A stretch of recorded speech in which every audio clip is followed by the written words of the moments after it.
চারদিকে খুটখুটে অন্ধকার, ওপরে কংক্রিটের ধ্বংসস্তূপ আর শরীরের ওপর চেপে বসা পাথর।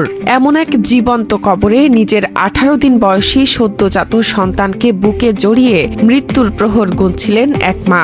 প্রতিটা মুহূর্তে শুধু হাত দিয়ে দেখছিলেন সন্তানের নাক দিয়ে গরম বাতাস বের হচ্ছে কিনা, কলিজার টুকরোটা বেঁচে আছে কিনা।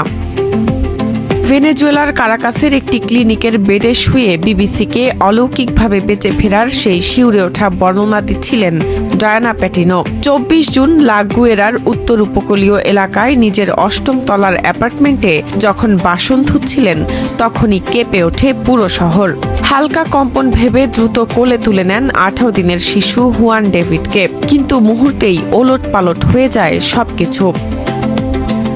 ডায়ানা বলেন, আমার মনে হচ্ছিল যেন আমি উড়ছি। এরপর মনে হলো আমি পানি ও ময়লা আবর্জনার নিচে তলিয়ে যাচ্ছি। তারপর আমি একটি গর্তের মধ্যে পড়ে গেলাম এবং সেখানেই আটকে থাকলাম। আমি জানি না কিভাবে আমি আমার সন্তানকে ধরে রাখতে পেরেছিলাম, কারণ আমি তখন উড়ছিলাম। আমি আসবাবপত্রের সঙ্গে ধাক্কা খেয়েছিলাম। ডায়ানা জানান, তিনি চিৎকার করতে শুরু করেছিলেন, কিন্তু শিগগিরই বুঝতে পারলেন যে কেউ তার আওয়াজ শুনতে পাচ্ছে না। ঘটনার বিবরণে ডায়ানা প্যাটিনো বলেন, আমি নিজেকে বললাম আমি চিৎকার করে আমার শক্তি নষ্ট করব না। যখন প্রয়োজন হবে, অর্থাৎ যখন আমি আশপাশে কারো কণ্ঠস্বর বা পায়ের আওয়াজ শুনতে পাবো, ঠিক তখনই আমি চিৎকার করব। তিনি আরো বলেন, আমি জানি না কিভাবে আমি এতটা শান্ত ছিলাম, কারণ আমার বা পা কংক্রিটের নিচে আটকে গিয়েছিল।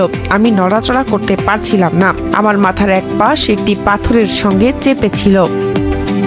ডায়ানা প্যাটিনো বলেন, ধ্বংসস্তূপের অন্ধকারের মধ্যে চাঁদের আলোর মতো এক চিলতে আলো দেখতে পাচ্ছিলেন ডায়ানা। আর ঠিক তখনই অলৌকিকভাবে শুনতে পান তার ভাইয়ের কণ্ঠস্বর। নিজের সবটুকু শক্তি দিয়ে চিৎকার করে ওঠেন মা।